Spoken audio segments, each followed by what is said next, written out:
Queridos irmãos e irmãs aqui presentes, queridos irmãos que nos acompanham pelas redes sociais. Nós estamos no tempo da Quaresma e esse é um tempo privilegiado para cada um de nós, porque é um tempo em que Deus nos convida a prepararmos a nossa vida para podermos, de fato, viver aquilo que é o ponto central da fé cristã, a Páscoa. A Páscoa não é uma coisa do passado, a Páscoa é uma coisa do presente. Cristo viveu a sua Páscoa.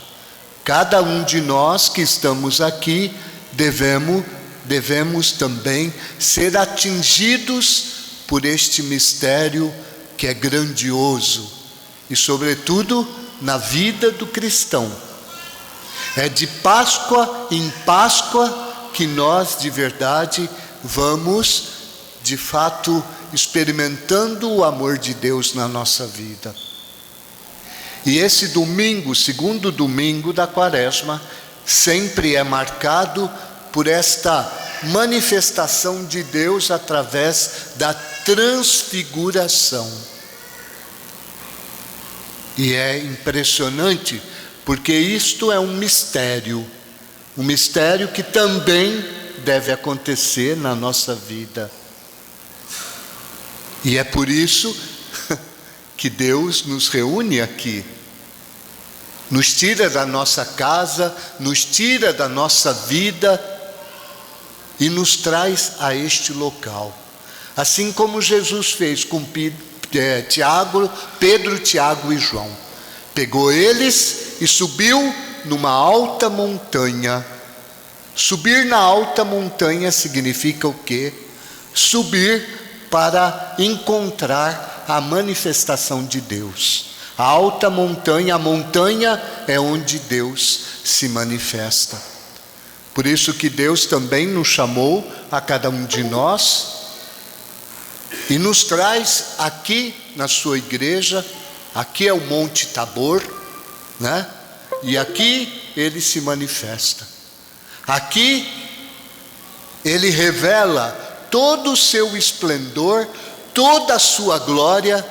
Por isso aqui fala que Jesus fica numa luz tão grande que nenhuma lavadeira da terra poderia alvejar tamanha claridade.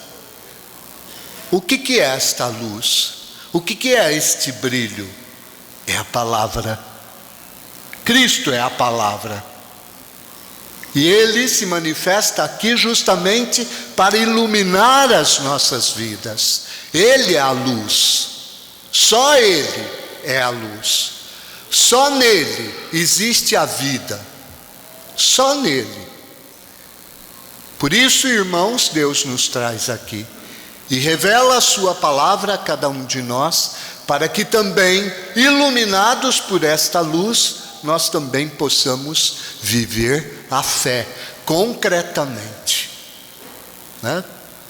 O que é viver a fé? Viver a fé é acreditar em dogmas. Viver a fé é acreditar em coisas, naquilo que a igreja diz? Não.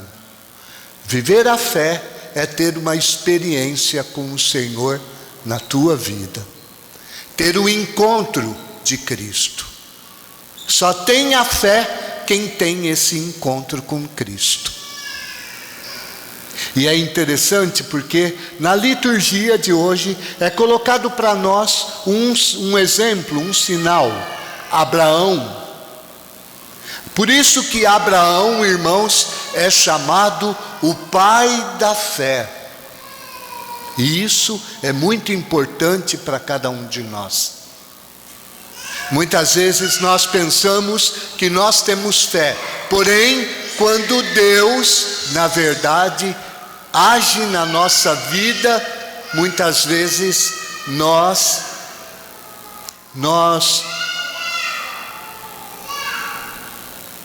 Muitas vezes nós agimos de maneira diferente, sobretudo quando Deus coloca o dedo na nossa ferida, quando Deus coloca a nossa fé à prova, né? É importante, irmãos, de verdade, notarmos aqui nesta primeira leitura, na leitura do livro do Gênesis, o que é Abraão, irmãos? Abraão era um homem que não tinha filhos. Abraão era uma pessoa que, na verdade, queria um filho e queria uma posteridade. Era um homem feliz, mas que de repente Deus apareceu na vida de Abraão e fez uma caminhada de fé, dizendo para ele: sai da tua terra, sai da tua família, sai dos teus apegos e vai para onde eu te mandar. Abraão não sabia nada e se colocou a caminho.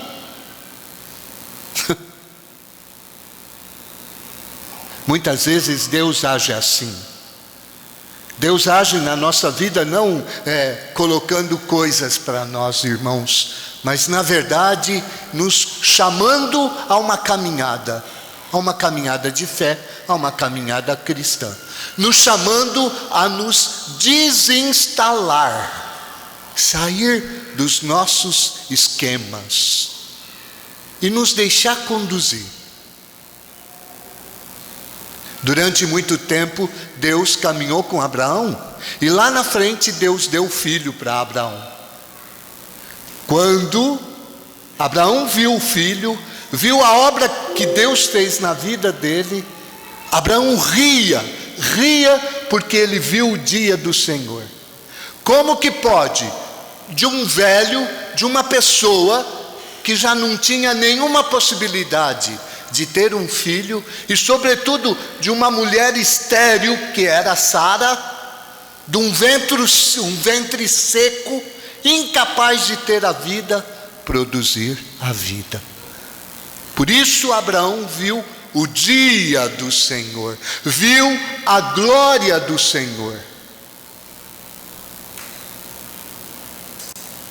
E nesse dia ele ria tanto, por isso o nome do filho qual é?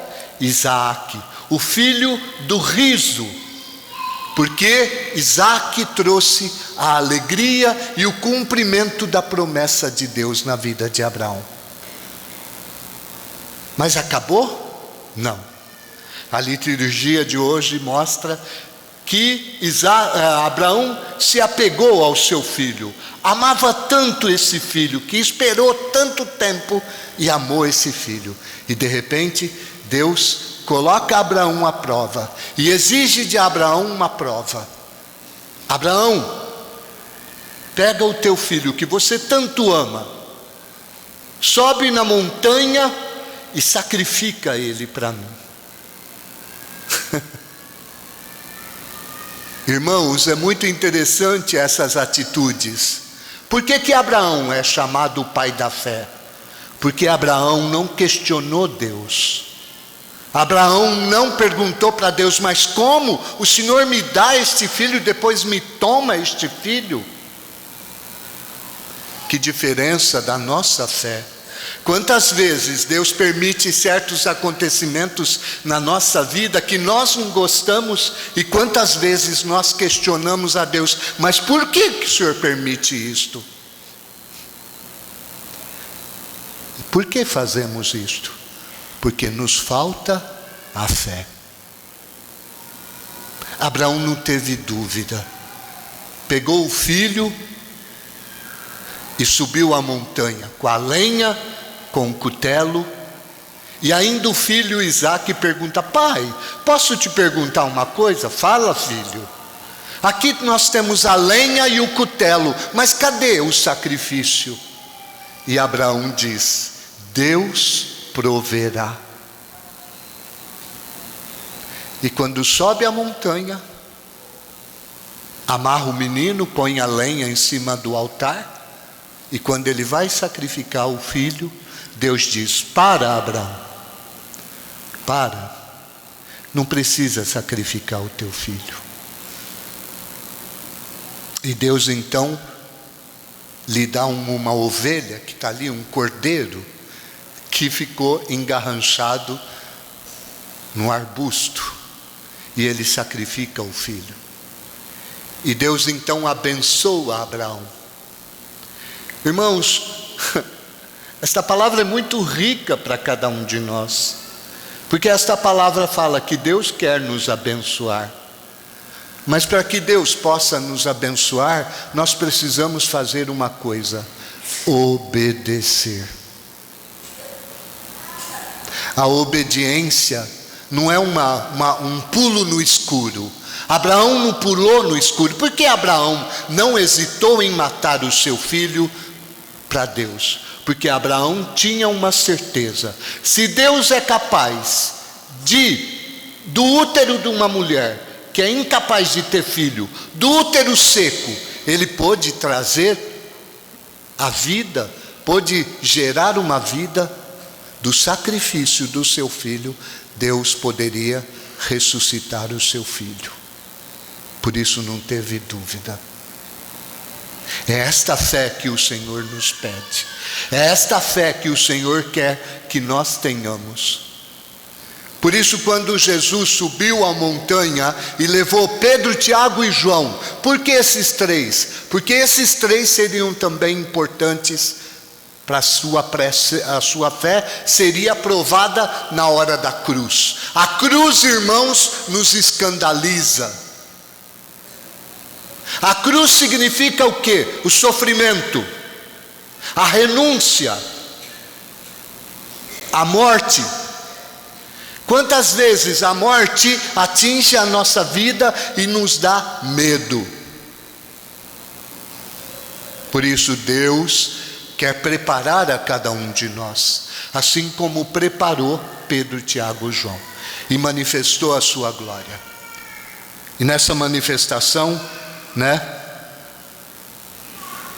eles ouvem uma voz. Esta voz hoje é gritada para nós. Deus se manifesta. Deus se manifestou na vida de Jesus duas vezes. No batismo, quando ele disse: este é o meu filho amado, em quem eu ponho todo o meu prazer.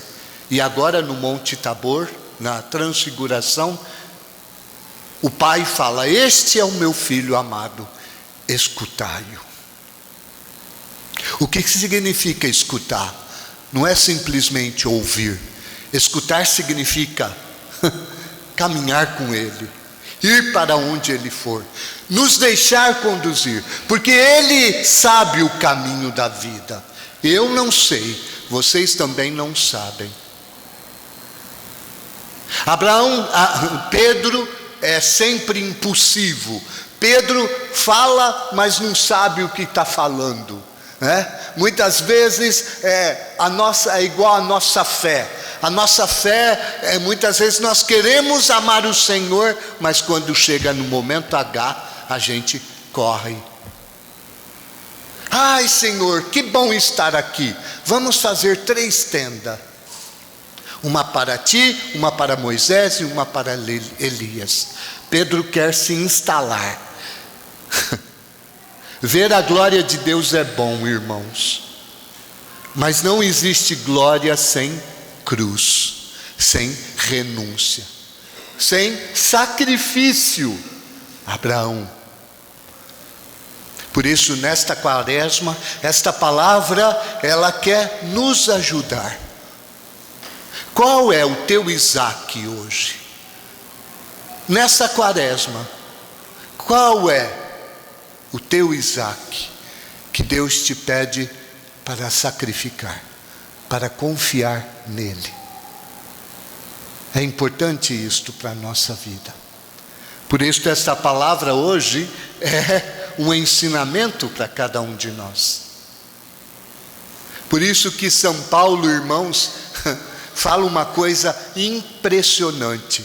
Deus, quando Abraão ia sacrificar o teu filho, Deus falou: não, para. Mas São Paulo fala aqui, o amor de Deus é tão grande, é tão imenso por cada um de nós, que ele não poupou o seu próprio filho. Isaac foi poupado, mas Cristo não foi poupado. E por que Cristo não foi poupado? Por causa de cada um de nós. Para que o pecado fosse destruído, Cristo tinha que destruí-lo na cruz. Eu espero que nós entendamos isto e que a cada dia a gente possa viver aquilo que o Salmo diz: andarei na presença de Deus, junto dele na terra dos vivos. Que Deus possa de fato nos conduzir, irmãos, e possa nos ajudar também a descobrir os nossos Isaques e a caminharmos sempre na obediência a Deus, né? Sem medo de entrar nas dificuldades, nos sofrimentos, naquilo que a vida nos preparou, acreditando que nós temos um Deus que nos ama. Se Deus é por nós, quem será contra nós?